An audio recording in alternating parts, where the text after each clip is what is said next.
All right, guys. So according to Shams Charania, the Los Angeles Lakers have signed guard Jordan Goodwin to a two-way NBA deal. Sources tell ESPN Goodwin has played in the G League South Bay with the Lakers after going to training camp with the Lakers at the beginning in the offseason, this past offseason. So what this means, guys, I'm gonna kind of explain what this means for the Lakers and if they can make other moves and stuff like that. So yes, they can still sign a free agent in free agency or out the buyout market because this is a two-way contract player, and they did end up cutting Armel Troyori. So he was on a two-way contract. You can only have three two-way contracts on an NBA team. So now the Lakers have Christian Koloko, Trey Jemison, and now Jordan Goodwin, all as two-way contract players. But they still can make a move and sign a guy in free agency because they still have an open roster spot to a regular NBA contract. So that does mean that you can still make a move for another guy like Lonnie Walker, Josh Richardson, Daniel Tice, some of these guys that are free agents, or even some other guys might get bought out still because they're still talking about Ben Simmons being bought out. But Ben Simmons is not going to join the Lakers because he makes too much money. But the Lakers are a first apron team, so you cannot sign a player that makes more than $10 million a year. So um, right now, the Lakers are probably looking to sign another guard or another like a wing kind of player. Because of the Dalton Connect, Cam Reddish departures, and obviously Max Christie as well. So, so yeah, guys, let's talk about Jordan Goodwin's stats. So far, I just want to let you guys know as well. He's a decent player. I do think that he can give you maybe even better production than a guy like Shake Milton. You know what I'm saying? If he does come into the game, if some guys are off some nights, he'll come in, play some good defense. He gets rebounds. He has a pretty good mid-range jump shot, pretty good float game. He can knock down the occasional three as well. He's 6'4", 200 pounds, so he's pretty good size. Um, but I think his best season was a couple years ago, probably with Phoenix. He played 25 games last year. He played 17 games last year, sorry, with the Memphis Grizzlies.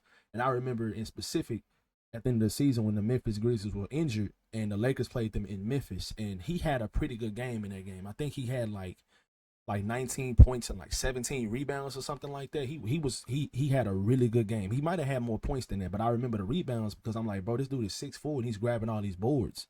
You know what I'm saying? So he actually is a hustle player. He'll come in and make the extra effort plays. I don't think this is any type of game changing move, guys. I mean, he did get signed to a two-way contract, but some of these two-way guys can come in some nights, like when some players miss games. Say, like for example, if Bron sets out some nights, or Gabe or Shake Milton, some of these guys are injured, then Jordan Goodwin might be able to get those minutes and be able to come in and fill in and make some good plays and help you win a game. So some of these signings are actually important for certain teams, especially contending teams, especially how good the West is, guys. This guy could come in and give you some good stuff. He could come in and give you some good minutes some nights. So, like I said, Shake Milton hasn't been great. He had a really good game against Washington, but whenever the Lakers play against pretty good competition, Shake Milton it just seems like he's too slow. He's always lost on defense.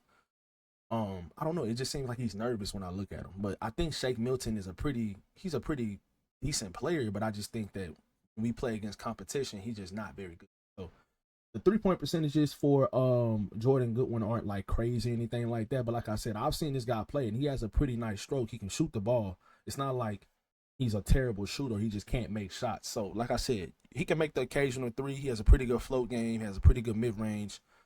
He's been playing good this year in the G League as well. He's averaging about 14 points and like 6 rebounds. So he's been playing pretty good in the G League this year with the South Bay Lakers. So, like I said, guys, at the beginning of the video, I do want to confirm and just repeat again. Jordan Goodwin is going to be on a two-way contract, so you could still sign players like Josh Richardson, who I think would be a pretty good signing for this team on a regular NBA contract.